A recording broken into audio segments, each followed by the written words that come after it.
Hello friends, welcome to countertop classics. இன்றைக்கி நம்ம சமையல் மேடையில் மணக்க மணக்க அரைச்சி வச்ச சிக்கன் குழம்பு தான் நம்ம செய்ய போகிறோம்.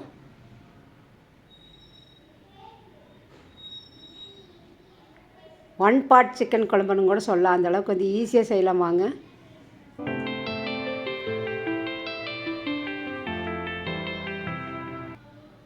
ஒரு கடாய் வச்சு எண்ணெய் கொஞ்சமாக ஊற்றிக்கலாம்.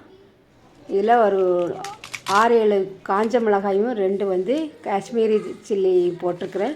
கலருக்காக நல்லா வறுத்துட்டு ஒரு பிளேட்டுக்கு வந்து ட்ரான்ஸ்ஃபர் பண்ணி வச்சிடலாம். அதே கடாயில் கொஞ்சமாக எண்ணெய் ஊற்றிட்டு மல்லி 2 ஸ்பூன் போட்டிருக்கிறேன். ஒரு 1/2 ஸ்பூன் வந்து சீரகம், 3/4 ஸ்பூன் வந்து சோம்பு போட்டுட்டு 1/2 ஸ்பூன் மிளகு சேர்த்திக்கலாம். சிக்கன் குழம்புனால மிளகு சேர்த்து செய்யும்போது அந்த சூப்பு குடிக்கிறதுக்கு வந்து ரொம்ப நல்லது, நல்ல வாசனையாகவும் இருக்குது. இப்போ வந்து பாதி ஸ்டார் அனீஸும் ஒரு 3 கிராம்பு போட்டிருக்கிறேன். கூடவே வந்து ஒரு பட்டை, 3 துண்டு பட்டை, கடல் பாசி, ஸ்பைசஸ் எல்லாம் சேர்த்திட்டு 2 ஏலக்காய் போட்டு நல்லா வறுத்துக்கலாம். இந்த அளவுக்கு வந்து கலர் மாறி நல்லா அரோமா வருது பாருங்கள். இந்த அரோமா வரும் ஸ்டேஜில் நம்ம ஸ்டவ் ஆஃப் பண்ணிடலாம். எடுத்து ஒரு தட்டில் ட்ரான்ஸ்ஃபர் பண்ணி வச்சாச்சு. இப்போது அதே கடாயில் வந்து கொஞ்சமாக எண்ணெய் ஊற்றிட்டு ஒரு கப்பு நிறையா சின்ன வெங்காயமும் ஒரு பல்லாரி வெங்காயம் வந்து பொடியாக கட் பண்ணி போட்டிருக்கேன். 2ஐயும் மிக்ஸ் பண்ணி நல்லா வதக்கிக்கலாம்.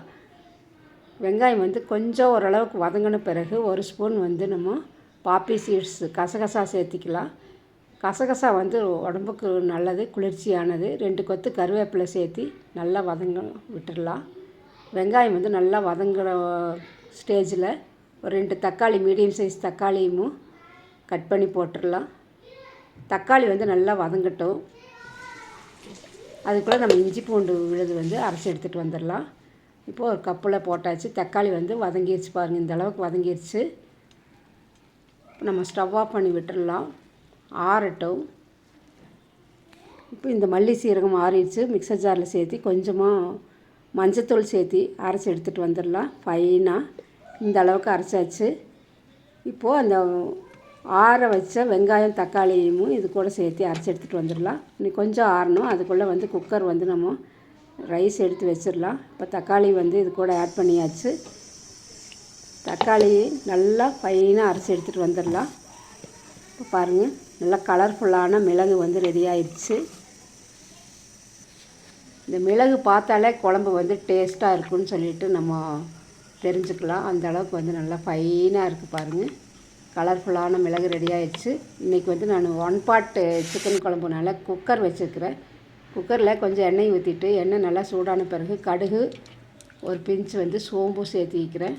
நல்லா பொரிஞ்ச பிறகு 2 காஞ்ச மிளகாய் சேர்த்திட்டு ஃப்ரெஷ்ஷாக இருக்குது பாருங்கள் கருவேப்பிலை. அதனால் நீ ஒரு கொத்து சேர்த்தி போட்டுக்கலான்ட்டு 2 கொத்து சேர்த்தி போடும்போது நல்லா வாசனையாகவும் இருக்கும், டேஸ்ட்டாகவும் இருக்கும். இப்போது 3/4 கிலோ சிக்கன் வந்து நல்லா உப்பும் மஞ்சத்தூள் போட்டு நல்லா கழுகி வச்சுக்கிறேன். அந்த சிக்கன் பீசஸ் வந்து இதில் சேர்த்திக்கலாம். பிகினர்ஸும் கூட ஈஸியாக செய்யலாம். அந்த அளவுக்கு வந்து மிளகு அரைச்சி எடுத்து வச்சா குழம்பு ரெடி. அந்த அளவுக்கு வந்து செய்ய போகிறோம் இன்றைக்கி நம்ம. இப்போ எல்லா சிக்கன் பீசஸும் சேர்த்திட்டு ஹை ஃப்ளேமில் வச்சு அந்த சிக்கன்லேருந்து தண்ணி வத்துற வரையில் நல்லா வதக்கி விட்டுக்கலாம். இப்போ வந்து நம்ம அரைச்சி வச்ச இஞ்சி பூண்டு விழுதையும் இது கூட சேர்த்திக்கலாம். அதுக்கு முன்னாடி வந்து உப்பு சேர்த்தும்போது அந்த தண்ணி நல்லா விட்டு வெளியே வரும். இப்போ இஞ்சி பூண்டு விழுது சேர்த்து நல்லா கலந்து விட்டுடலாம். இப்போ இந்த ஸ்டேஜில் வந்து ஸ்டவ் ஹை ஃப்ளேமில் வச்சுக்கலாம். நல்லா மிக்ஸ் பண்ணி விட்டுடலாம். தண்ணி வந்து வத்தட்டும். இப்போது கொஞ்சம் வத்திருச்சு. இப்போ நம்ம அரைச்சி வச்ச மிளகு வந்து நம்ம சேர்த்திட்டு நல்லா மிக்ஸ் பண்ணி விட்டுடலாம். இந்த மாதிரி கலந்து விட்டுட்டு நம்ம சிக்கன் செய்யும்போது உப்பு காரம் வந்து நல்லா பிடிக்கும். இந்த மிளகில் சிக்கன் வந்து நல்லா வெந்து வரும்போது தனியாக சிக்கன் எடுத்து சாப்பிடும்போது உப்பு காரம் வந்து நல்லா பிடிச்சிருக்கும். இப்போ ஒரு 2 நிமிஷம் இப்படியே விட்டுட்டு மிக்சர் ஜாரில் வந்து நம்ம தண்ணி ஊற்றி அந்த தண்ணியும் இது கூட சேர்த்திக்கலாம். நாங்கள் வந்து இங்கே கோயம்புத்தூர் டிஸ்ட்ரிக்டில் எப்போவுமே சிக்கன் செய்கிற அன்றைக்கி அதுலேருந்து சூப் எடுத்துக்குவோம். அந்த மாதிரி சூப் எடுக்கிறதுனால கொஞ்சம் தண்ணி நான் நிறையா ஊற்றிக்கிறேன், தண்ணி மாதிரி. இப்போ சிக்கன் வந்து நல்லா வெந்துருச்சு பாருங்கள். இப்போது தேவையான அளவு வந்து 3 கப்புக்கு சூப்பு நான் எடுத்துக்க போகிறேன். தண்ணி மாதிரி இருக்குது பாருங்கள். இப்போது கொஞ்சமாக நம்ம பெப்பர் வந்து இதில் சேர்த்திக்கலாம். மல்லி இலைகளை தூவி விட்டுட்டு பெப்பர் சேர்த்தி நல்லெண்ணெய் வேணாலும் இதில் ஒரு ஃபியூ ட்ராப்ஸ் ஊற்றி குடிக்கும்போது ரொம்ப நல்லது.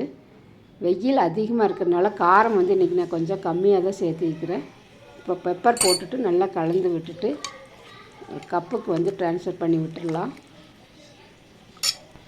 நல்லா வாசனையான ஹெல்த்தியான சிக்கன் சூப் வந்து ரெடி ஆயிடுச்சு.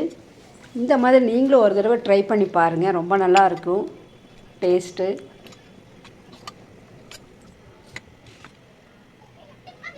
இப்போ வந்து சூப்பு ரெடி ஆயிடுச்சு, சிக்கனும் ரெடி ஆயிடுச்சு. இப்போ ஒரு பவுலுக்கு ட்ரான்ஸ்ஃபர் பண்ணியாச்சு. பார்த்தாலே டெம்டிங்காக இருக்குது. இதே மாதிரி சிக்கன் குழம்பு வந்து நீங்களும் செஞ்சு பாருங்கள். 1 பாட் சிக்கன் செய்யறது ரொம்ப ஈஸியாக, பிகினர்ஸும் கூட ஈஸியாக செய்யலாம். கண்டிப்பாக இந்த சிக்கன் குழம்பும் சூப்பும் பிடிச்சிருக்குன்னு நம்புகிறேன். பிடிச்சிருந்துச்சுன்னா லைக் பண்ணி கமெண்ட் பண்ணி சப்ஸ்கிரைப் பண்ணுங்கள். இதுவரையில் சப்ஸ்கிரைப் பண்ணாமல் இருந்தீங்கன்னா சப்ஸ்கிரைப் பண்ணி நம்ம சேனலுக்கு சப்போர்ட் பண்ணுங்கள்.